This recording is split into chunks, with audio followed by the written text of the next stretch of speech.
प्रभु के मधुर नाम में आप सबों को जय मसीह की। परमेश्वर पिता का धन्यवाद हो कि हम धीरे धीरे 2021 के नवंबर में पहुंच के ख़त्म कर रहे हैं। अब एक अगला महीना शुरुआत होगी मसीही समाज के उस बड़े खुशी के महीने का, जिसको क्रिसमस कहते हैं, जिसका इंतज़ार पूरा संसार करता है। जब हमारा उद्धारकर्ता प्रभु यीशु पृथ्वी पर आए और उन्होंने जन्म लेके हमको दिखाया कि शारीरिक रूप में रहकर भी हम किस तरीके से परमेश्वर के वचन के द्वारा चल सकते हैं।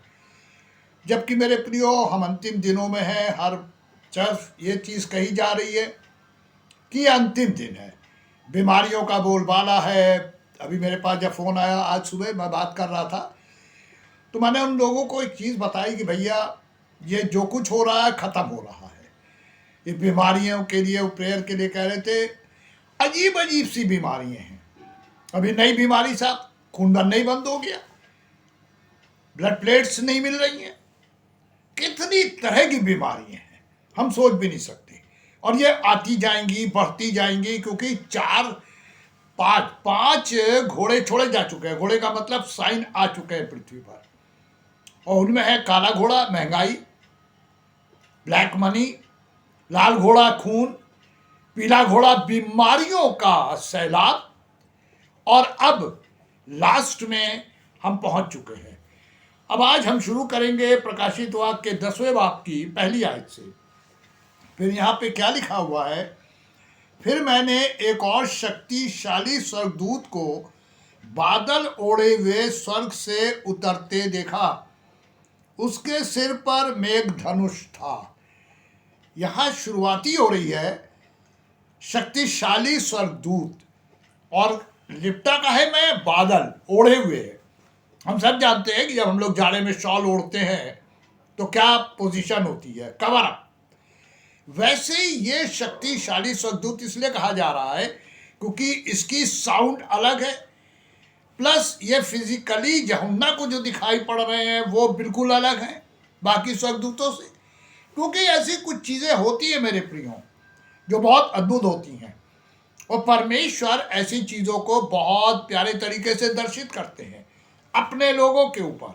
और यहाँ पर भी वचन यही बता रहा है कि जब यूहन्ना दर्शन में गए, आगे बढ़ते जा रहे हैं, परमेश्वर नई नई चीज़ें दिखा रहे हैं। तो यहाँ लिखा है, फिर मैंने एक और, यानी इससे पहले और स्वर्गदूत आ चुके हैं, अब ये एक और स्वर्गदूत है, और इसकी डेफिनेशन है शक्तिशाली, यानी पावरों से भरा हुआ।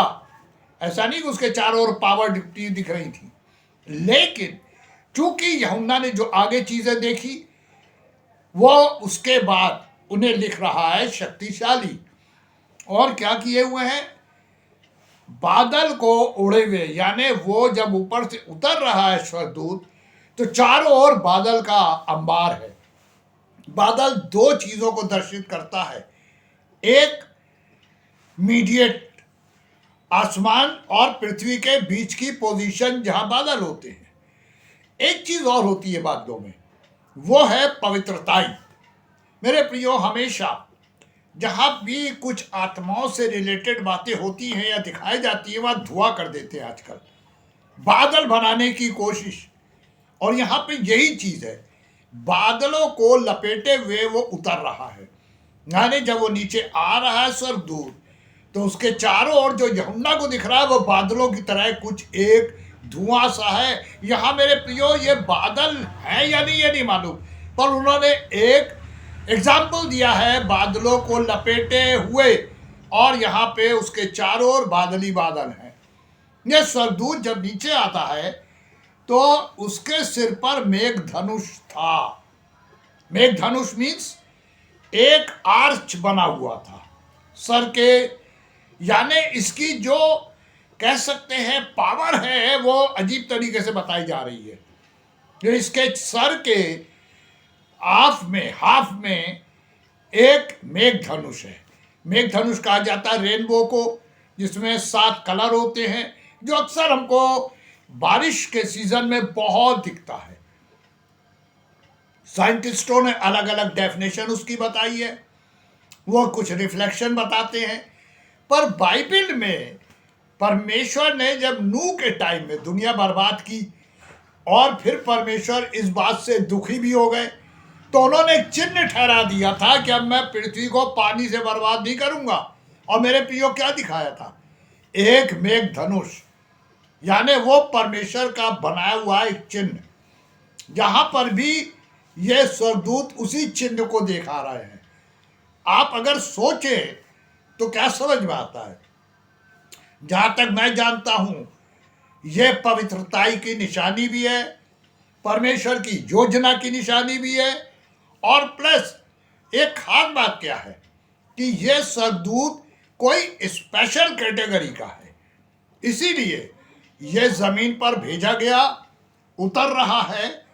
और बाइबल कहती है उसका मुंह सूर्य के समान, जाने वो इतना ज्यादा शाइन कर रहा था कि उसकी शाइनिंग के फेस के ऊपर से निकलती हुई थी, वो इस तरह की थी जैसे सूरज चमकता। देख नहीं पा रहे थे लोग, यूहन्ना भी नहीं देख पा रहे हैं, और बहुत खुले रूप से बता रहे हैं कि वो सूरज की मानिंद फेस चमक रहा था। ये वजह क्या थी? वजह एक है, क्योंकि ये आसमान से पृथ्वी पर आ रहा है। और मेरे प्रियो, परमेश्वर की उपस्थिति में जो चीज होती है वो अजीब सी शाइनिंग करती है। अगर आपने बाइबल पढ़ी है तो आपको पता होगा कि जब मूसा 40 दिन परमेश्वर के पास होरेब पर्वत पे थे, और जब वो नीचे आए 10 कमांडमेंट्स लेके, व्यवस्था लेके, तो बाइबल क्या बताती है कि उसके चेहरे से किरणें निकल रही थी। हारून डर गया, इस्राएली डर गए, और मूसा ने एक कपड़ा सर पे डाल लिया। मेरे प्रियो, बाइबल बहुत कुछ बताते हुए हमको ये बताना चाहती है, ये जीवित परमेश्वर का वचन है। यहां लिखा हुआ है कि उसके जो मुंह है वो सूर्य के समान है, यानी शाइनिंग, एक्स्ट्रा शाइन कर रहा है। लेकिन एक बात और भी है कि उसके पांव आग के खंबे के समान थे। आग का खंबा, अगर आपने बाइबल पढ़ी होगी तो ये याद होगा कि जब इस्राएली निकलकर मिस्र से जा रहे थे और मिस्र की सेना पीछा कर रही थी, तो परमेश्वर ने एक आग का खंबा बना के बीच में खड़ा कर दिया, जो मिस्री सेना इस्राएलियों के बीच में आ गया। वो उसको क्रॉस ही नहीं कर सकते थे। वो जिधर से निकलने की कोशिश करते, वो खंबा उसी तरफ शिफ्ट हो जाता, फैल जाता। अब यहाँ पर उसके पांव आग के खंबे की तरह हैं, यानी उनके पांव से, उस स्वर्गदूत के पांव से जो रिफ्लेक्शन बाहर आ रहा है वो है एक फायर, और फायर एक खंबे की तरह है। पैर, खंबा मीन्स स्ट्रेट, मोटा, तगड़ा और पूरा भरा हुआ आग से। आज मेरे प्रियो, जब ये स्वर्गदूत जमीन पे आ रहे, और ये बताना परमेश्वर का वचन चाहता है कि इनका जो आना है वो कुछ भयंकरता और कुछ परमेश्वर के प्रेम को भी दर्शित करते हुए है। और हम जल्दी से चलेंगे इसके आगे, तो लिखा हुआ है कि उसके हाथ में एक छोटी सी खुली हुई पुस्तक थी। ये खास बात है, एक पुस्तक जो ओपन है, बीच से डिवाइडेड, खुली हुई है। बंद को अलग तरीके से दर्शित किया जाता है, लेकिन यह किताब खुली हुई है। बाइबल बता रही है कि ये कोई ऐसी पर्सनैलिटी है जो परमेश्वर के इकलौते पुत्र की भी है। हाँ मेरे प्रियो, एक खुली हुई किताब क्या दर्शित कर रही है? उस किताब के बारे में क्या लिखा है? और उसने अपना दाहिना पांव समुद्र पर और बायां पांव पृथ्वी पर रखा। अब आदमी के दिमाग में, हर एक मनुष्य के दिमाग में एक चीज आएगी कि वो ऐसी जगह खड़े हैं, स्वर्गदूत ऐसी जगह खड़ा है जहां एक पांव उसका पानी पर, एक जमीन पर है। लेकिन ऐसा है नहीं मेरे प्रियो। आसमान से उतरते हुए ये स्वर्गदूत बीच में है। मैं नहीं जानता कौन है, आगे बाइबल बताएगी। लेकिन इस स्वर्गदूत के जो डिवाइडेशन है पांव का, वो ये बताता है कि ये दोनों पांव दो तरफ सपोर्ट दे रहे हैं, एक पृथ्वी एक समुद्र। और मेरे प्रियो, बाइबल क्या बताना चाहती है? सिर्फ एक बात, वो ये कि ये परमेश्वर के द्वारा भेजी गई एक ऐसी शक्ति है जो अभी आई नहीं है, अब आने जा रही है। और हमेशा मैं इसीलिए अंत करते समय एक बात कहता हूं जो परमेश्वर ने शुरू से मुझे दी हुई है। आज हम कहाँ हैं, हम कहाँ होंगे? मुझे याद है दिल्ली में प्रचार करने गए हुए थे और एक लड़की ने गाना गाया था और मुझे वो गाना आज भी याद है। मैं उस बच्ची के बारे में नहीं जानता कहाँ है, क्या हुआ उसका, लेकिन उस चर्च के अंदर एक स्पेशल सॉन्ग में उसने गाना गाया था कि जब पुस्तकें खुलेंगी तो आए मनुष्य तू कहाँ होगा, हम कहाँ होंगे। मेन चीज है, क्योंकि बाइबल ये भी बताती है कि ये भयंकरता जो आ गई है महामारी के रूप में, अब ये भयंकरता महंगाई के रूप में, ये भयंकरता तूफान और बारिश के रूप में, हर तरफ बर्बादी। इस बर्बादी की भयंकरता से अगर कोई बच सकता है या कोई बचा सकता है तो वो सिर्फ एक है, और वो है हमारा प्रभु यीशु। अय्यूब क्या कहते थे? मैं जानता हूं, और वो ये नहीं कहते जानता, निश्चय जानता हूं कि मेरा बचाने वाला जीवित है।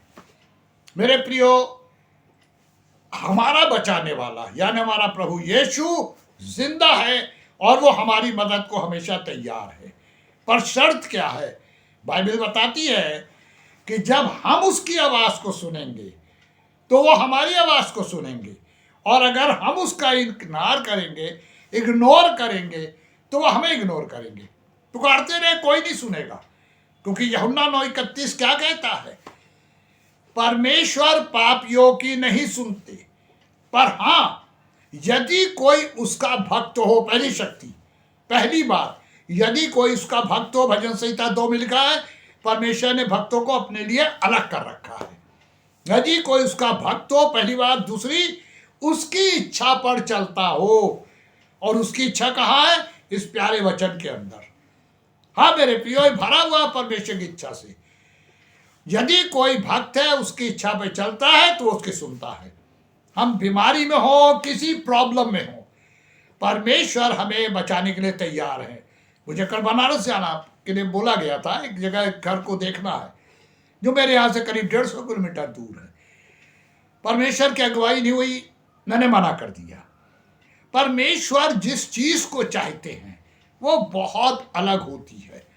अगर हम परमेश्वर की गाइडेंस से चले तो कई बार बुलाया गया मुझे प्रचार के लिए, लेकिन परमेश्वर ने मना किया, तू नहीं जाएगा, और मैंने उनको मना किया, और बाद में पता चला वहां मीटिंग हो ही नहीं पाई। बारिश हो गई, पानी भर गया, कोई भी ऐसी बात हुई, यानी जाने से पहले परमेश्वर ने रोक दिया। मेरे प्रिय, परमेश्वर हमेशा सहायता करने के लिए तैयार है, पर शर्त है हम परमेश्वर को पुकारें। आज कोई भी प्रॉब्लम हो, कोई भी सकैती हो, मेरे प्रियो परमेश्वर को पुकार के देखिए, उसकी इच्छा के मुताबिक देखिए, पुकार के। कहाँ उत्तर नहीं आएगा, मैंने कहीं नहीं पढ़ा परमेश्वर उत्तर नहीं देंगे। शर्त है उसकी इच्छा पे चलना, और उसकी इच्छा क्या है? मन फिराओ, स्वर्ग का राज निकट आ गया है। आज हमको एक डिसीजन लेना है, हम क्या करें।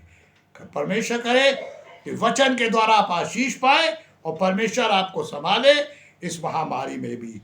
सारी बातों को परमेश्वर के हाथों में सौंपते हुए यही इस आज के संदेश को खत्म करते हैं। आमीन।